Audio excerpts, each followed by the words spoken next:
That's so cute.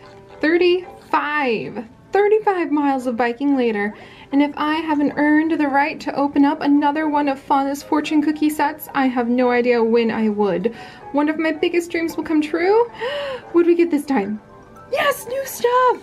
The Toy Day cookie counter. Oh my gosh, that looks so cute. And I just made a whole bunch of cookies with chips in real life. So this is absolutely perfect to decorate my newly snowy camp. Look at how cute that is. Oh my gosh. That's adorable. And then what else did we get? The little tree, the dress, the reindeer, and the dress. I can totally live with that. That is all adorable. And that's perfectly timed because my little camp now has snow.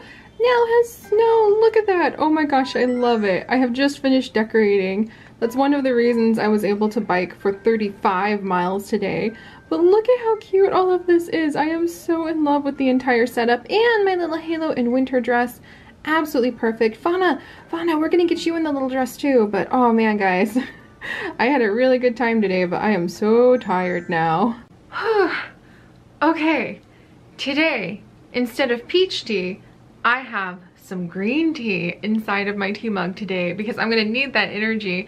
Maybe an hour and a half of biking was kinda a lot. Was it an hour and a half? It was an hour and a half. Maybe an hour and a half of biking was kind of a lot, 35 miles, but the reason I went that far today and then rewarded myself with opening up one of Fauna's adorable Toy Day cookies in Animal Crossing Pocket Camp is because I thought I would just spend the entire time, all the videos that I have recorded in the last 2 days needed to process. And I called it at an hour and a half because there was still more to go. So that was really fun and I did enjoy it. I told myself lots of stories while I played Animal Crossing Pocket Camp, kept myself pretty interested, checked in on your guys' vlog comments from time to time, and looked at adorable Instagram pictures for an hour and a half and managed to make it to 35 miles. And I'm really proud of myself, even if that was pretty tiring. And there's a few other things I want to do for my day, like get Psyduck out of his Pokeball.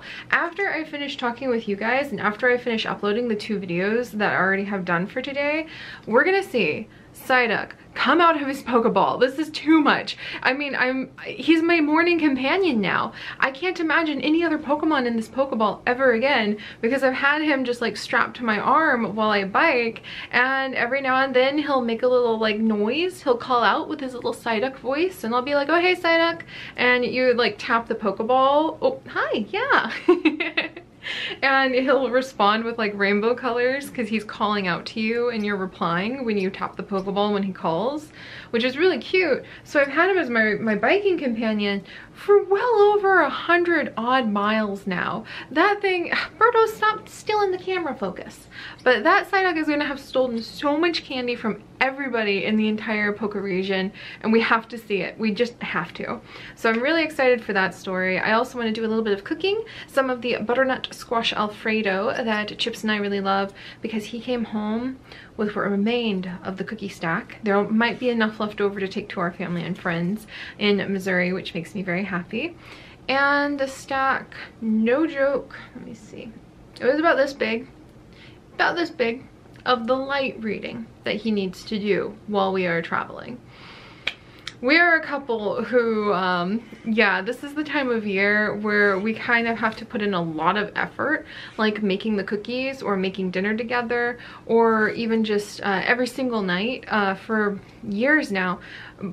He always goes to bed hours after I do. I'm a very early sleeper and I wake up much earlier than he does as a result.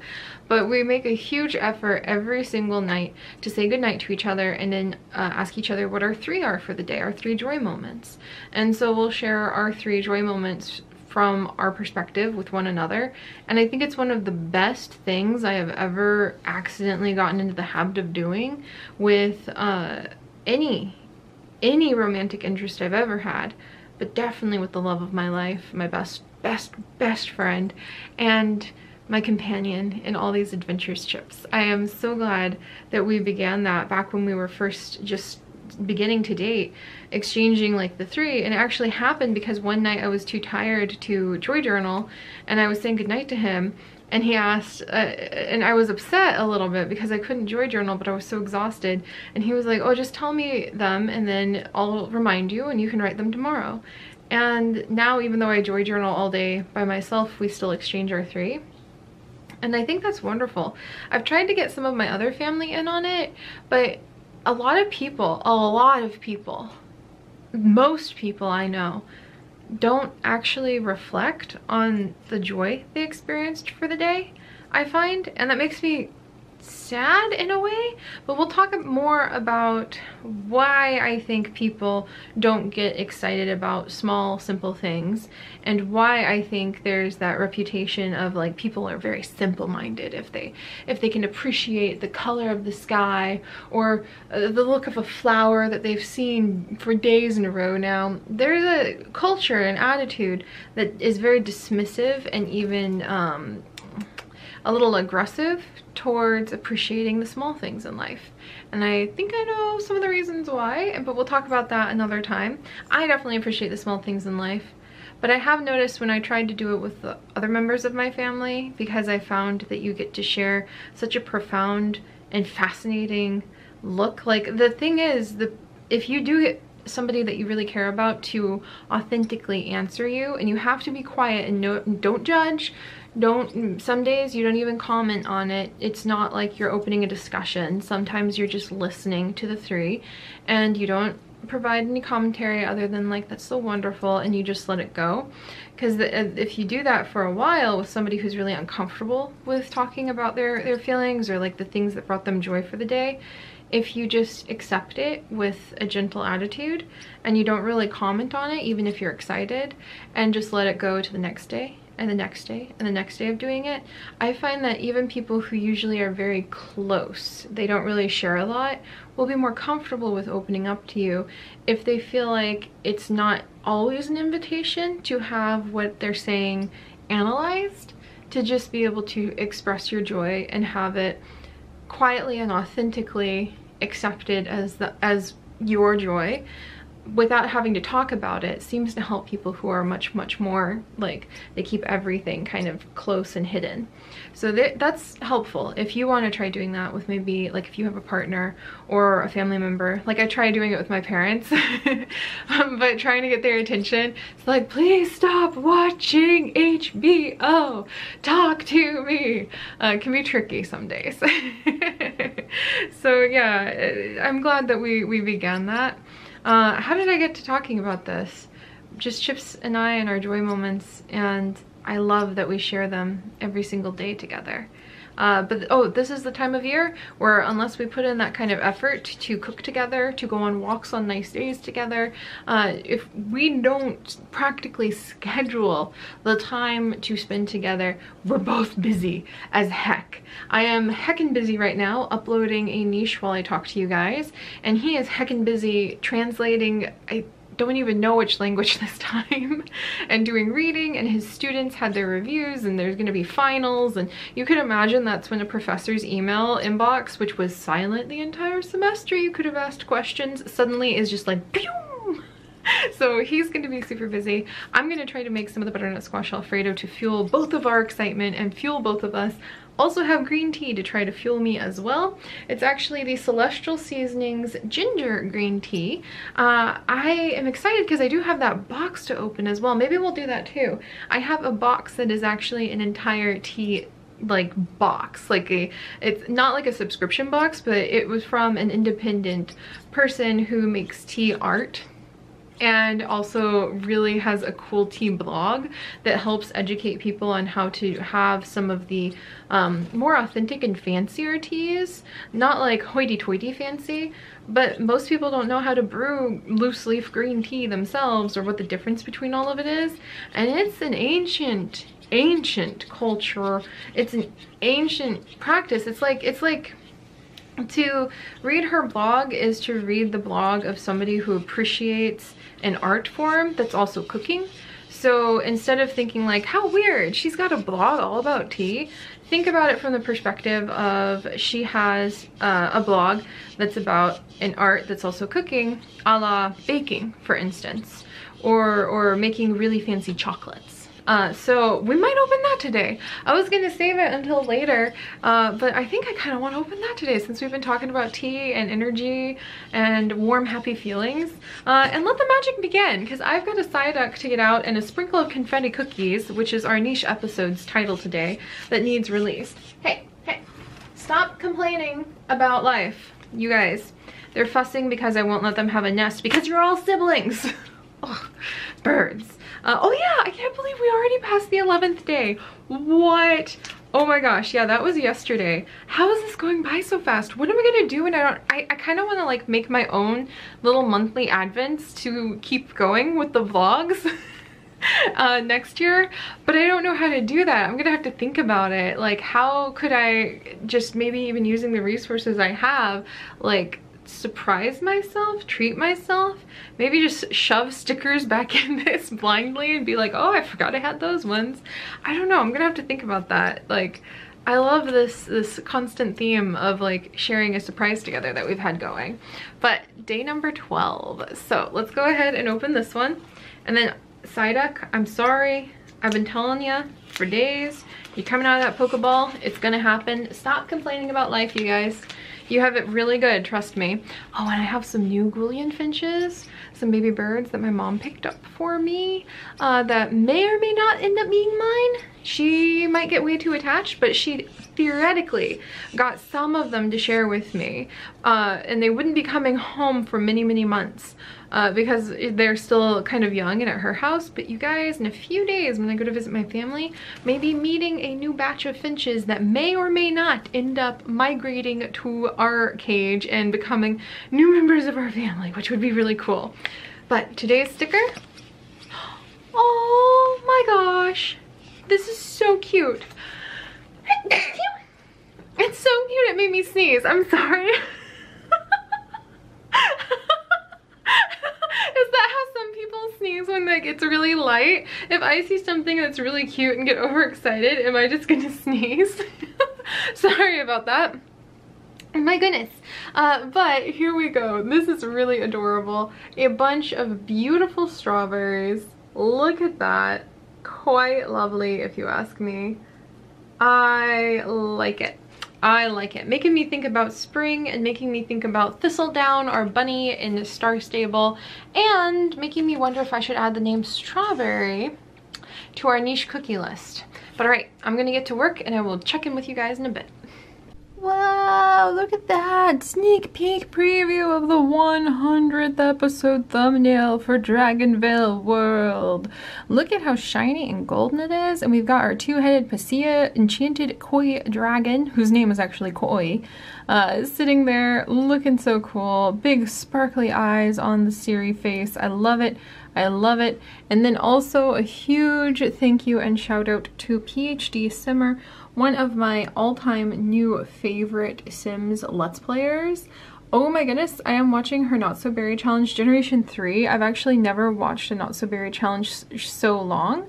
I'm on part 12, and usually people stop making them, or I get bored of the way they do it, or they're not really like investing in a story and personality. But PhD Simmer's stuff I have been just loving, and I wanted to share her with you guys because she is a smaller Sims YouTuber. She's only got like 4,000 subscribers, but oh my gosh, her stuff is so good and she has so much of it. There are just videos after videos after videos, and this is the kind of Sims content that I love, when I can just dive in for days and get lost in these worlds with all of these different characters. And I also love the fact that she actually has a whole bunch of generations that carry on different kinds of challenges. She moves from one generation to the next and she follows with them. That's my favorite way of doing it. I really, really don't like it when like there's characters and then you leave them after like 12 episodes. I love watching their descendants play out their lives too and carry on little snippets of the previous generations. So she's fantastic for that. So definitely go check her out if you like Sim stuff, because I love her voice, I love her stories, and it has been such a comfort to have that company while I make something like 50 odd thumbnails. My butternut squash alfredo. This is not an Instagram shot. No, no.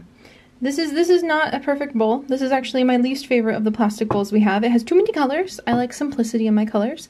This is my least favorite fork, but all the other forks are in the dishwasher. I have literally brought the Himalaya sea salt in this cute little container with my handwriting on it upstairs. And this is not an Instagram setup for sharing off my food and my delicious recipes. But guess what? We're heckin' busy. So this is dinner. I'll put a link in the video description to Issa's roasted butternut squash alfredo recipe. Whoa! So bright. It's very yummy. I love it a lot. We modify ours heavily. We don't use wine. We don't use rubbed sage. And we definitely just make it as easy as possible to like simplify it a little bit. But it's so good. It is so absolutely delicious, and I am so happy. There's like caramelized onions hiding inside of the butternut squash and cashew cream that we have here. The poor thing. It's in some cheap Walmart or Target bowl. You're too delicious for this kind of setting. What has Instagram done to my desire to show off food? Oh, my delicious pears. They're in a really cute little handmade bowl from Japan. Does that count? Oh my gosh, I'm so tired. This is what my bedside table migraine treatment is looking like. Lots and lots of water, almond milk, and a piece of my pear from Japan tart. Because if we don't eat it over the next 3 days, we lose all of its delicious glory, and I am not gonna let that happen. Oh, and of course lots of stickers and my gel pens for joy journaling. Hey guys, so this is the point where I'm actually going to switch over to sharing some of my memories from April of this year, chosen at random as I opened up files and found these little videos hiding, waiting to share with all of you as precious time bubbles, because I actually had a terrible migraine, and for the first time in a long time, I let myself just rest instead of trying to take medicine and just work through the pain. And I wanted to thank you guys so much for all of that. It's nothing big. I probably got the migraine because I messed up on my math, and I actually ended up doing 2.5 hours of biking, not 2 hours of biking, and I thought I did an hour and a half. So it turns out that I went a lot longer than I did because I mismanaged adding up the math on how many minutes I went to. I know that seems really peculiar, but I do have number dyslexia, and that's just a really random example of why it's so difficult for me to do mental math. And I know it's silly, but I just can't help but laugh at the fact that I ended up with a terrible migraine and had to rest on such an important day just because I didn't realize that if you add 130 and then break that down into time, then you're looking at 2 hours, not an hour and a half. So I know that's really, really silly, but I thought I would share it with you guys just to show even somebody like me who does have something like number dyslexia can get really tossed off. And the good news is that I did rest. Instead of pushing myself, I went ahead and I laid down. I watched PhD Simmer's videos for hours and had such a wonderful time. I ate some of my pear tart so that we can finish it off before we end up going to Missouri in just a couple more days. And I let myself rest. And I haven't done that unless I was physically too ill to get out of bed in so long. And it was you guys and the confidence that I'm really nurturing and paying attention to, and the boundaries that I have written for myself. So more me than you guys, to be fair, when it comes to boundaries. But I just wanted to thank you guys for being so kind, because it means a lot when I still wake up every day and face all of the people who ask, where is this and where is that? And recently I've had several messages sent to me very aggressive and angry that I haven't had certain series out. And when I got those yesterday and I had that migraine, I was able to turn away and just let myself rest instead. Largely in part at that moment of personal weakness and pain, because I remembered the words that you guys have left in the comments here and our Discord for our patrons, and I pulled the opinions from the people who really care about me that time. And I could hear your guys' voices saying, rest if you don't feel well. So I did. And I enjoyed it, and I'm feeling so much better today, and I've already gotten to tons of fantastic work. So I hope you guys will enjoy these random time bubbles that I have now babbled past, of course, of this year in April. I don't know how many of these things I may have shared with you, but I have to say, looking through them, the confidence I have now is incomparable to how even I could hear the lack of confidence and the jitteriness in my voice from just April. And I'm so excited to see what the coming months have to share with you guys and how much I am going to grow and change. And I'm looking forward to that so much. And I will see you guys tomorrow for another Vlogmas. And thank you all so much for everything.